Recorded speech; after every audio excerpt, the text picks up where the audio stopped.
சின்ன குயிலும் நல்ல மனமும். ஒரு அழகான கிராமம் இருந்தது. அந்த கிராமத்தின் ஓரத்தில் பெரிய ஆலமரம் ஒன்று இருந்தது. அந்த மரத்தில் ஒரு சின்ன குயில் தன் அம்மா குயிலுடன் வாழ்ந்து வந்தது.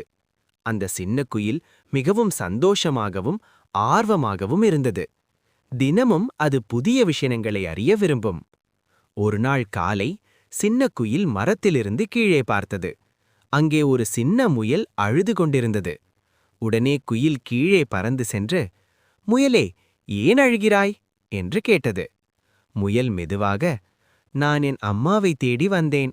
வழியில் வழி தவறிவிட்டேன். வீட்டுக்கு எப்படி போவது என்று தெரியவில்லை" என்றது. சின்ன குயிலுக்கு முயலை பார்த்து மிகவும் இரக்கம் வந்தது. "கவலைப்படாதே, நான் உனக்கு உதவுகிறேன்" என்று சொல்லி முயலுடன் சேர்ந்து பயணம் தொடங்கியது. இருவரும் நடந்து கொண்டிருக்கும்போது வழியில் ஒரு பெரிய குளம் வந்தது. முயல் அதை கடக்க பயந்தது. உடனே சின்ன குயில் அருகிலிருந்த ஆமையை அழைத்தது. ஆமை மெதுவாக, "என் மேல் ஏறிக்கொள், நான் உன்னை அக்கறை சேர்த்து விடுகிறேன்" என்றது. முயல் மிகவும் மகிழ்ச்சியடைந்தது. மூவரும் சேர்ந்து குளத்தை கடந்து சென்றனர். அடுத்ததாக ஒரு அடர்ந்த காடு வந்தது. அங்கே இருட்டாவி இருந்ததால் முயலுக்கு பயம் ஏற்பட்டது. அப்போது ஒரு யானை அங்கே வந்தது. "என் பின்னால் வா, நான் உன்னை பாதுகாப்பாக கொண்டு செல்கிறேன்" என்றது. யானையின் உதவியுடன் அவர்கள் காடையும் கடந்துவிட்டார்கள். சிறிது நேரத்திற்குப் பிறகு முயலின் வீடு தெரிந்தது. அங்கே முயலின் அம்மா கவலையுடன் நின்றிருந்தாள். தன் குட்டியை பார்த்தவுடன் அவள் மிகவும் மகிழ்ந்தாள்.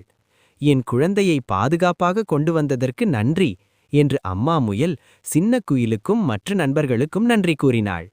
சின்ன குயில் சிரித்துக்கொண்டு, "நாம் எல்லோரும் நண்பர்கள்தான். ஒருவருக்கொருவர் உதவினால் எந்த பிரச்சனையும் பெரியதல்ல" என்றது. அந்த நாளிலிருந்து அந்த காட்டிலுள்ள அனைத்து விலங்குகளும் ஒற்றுமை, உதவி, நல்ல மனம் என்பவற்றை மிகவும் மதிக்கத் தொடங்கின.